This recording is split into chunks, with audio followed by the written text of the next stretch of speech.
বিএনপির একজন সাবেক স্বরাষ্ট্রমন্ত্রী আলতাফ হোসেন চৌধুরীর মুখে শুনলাম যে ওনারা ডিজিএফআই এবং এনএসআই এর জরিপের উপরে ভিত্তি করে প্রার্থী ঠিক করেছেন। প্রথমত এটা অত্যন্ত লজ্জাজনক এবং আমাদের গণতন্ত্রের জন্য হুমকি স্বরূপ।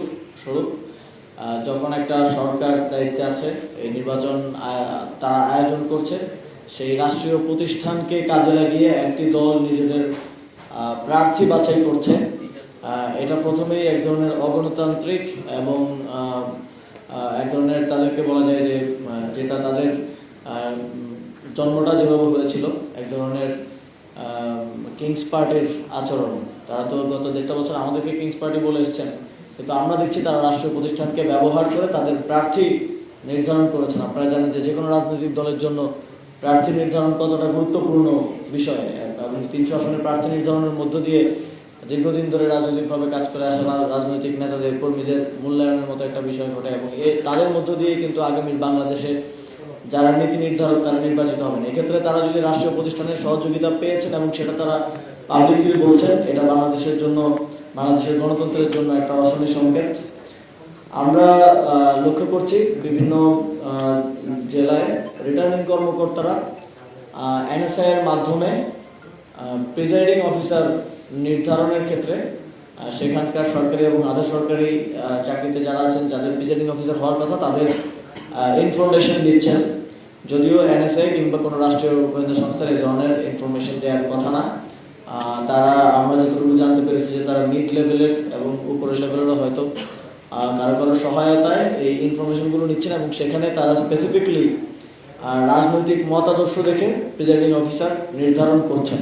আমাদের নির্বাচন কমিশনের প্রতি এবং সরকারের প্রতি আহ্বান থাকবে যে এই রাষ্ট্রীয় যেসব প্রতিষ্ঠানগুলো এই ধরনের কাজ করার ক্ষেত্রে সহযোগিতা করছে, তাদের বিরুদ্ধে দ্রুত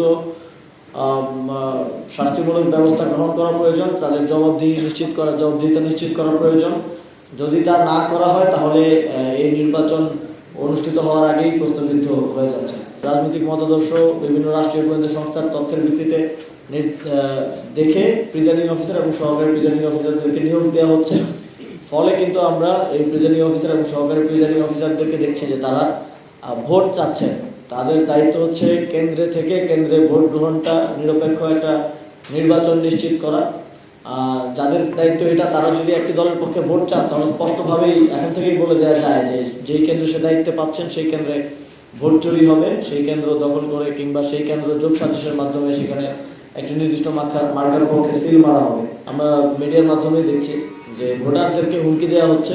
আমরা বিএনপির একজন প্রার্থীকে বলতে শুনেছি যে ভোটারদের পিছনে গোয়েন্দা লাগানো আছে, যদি কেউ ধানের শীষ ছাড়া অন্য কোথাও একটা ভোটও যায় তাহলে তাকে আইডেন্টিফাই করা হবে এবং তার বিরুদ্ধে ব্যবস্থা গ্রহণ করা হবে। আমরা 2024 সালের নির্বাচনে দেখেছি সুবর্ণচরে ধানের শীষে ভোট দেওয়ার কারণে আমাদের এক বোনকে সেখানে ধর্ষণ করা হয়েছিল। এখন আমরা সেই আলামতগুলো নির্বাচনের আগেই দেখতে পাচ্ছি। ধানের শীষে ভোট দেওয়ার কারণে বিগত সময়ে এই ঘটনা ঘটেছিল, কিন্তু এখন হুমকি দেওয়া হচ্ছে যে ধানের শীষে ভোট না দিলে এই ঘটনা ঘটবে। আমরা আমাদের নির্বাচনের প্রচারণায়ও এবং আমাদের প্রার্থীরাও সব জায়গায় বলছেন যে কোনো নাগরিক যদি সাপ্লাইগুলিকে ভোট নাও দেন, 11 দলীয় জোটের প্রতীককে ভোট নাও দেন, তার নিরাপত্তা নিশ্চিত করাই হচ্ছে রাষ্ট্রের পরবর্তী পলিসি মেকারদের দায়িত্ব।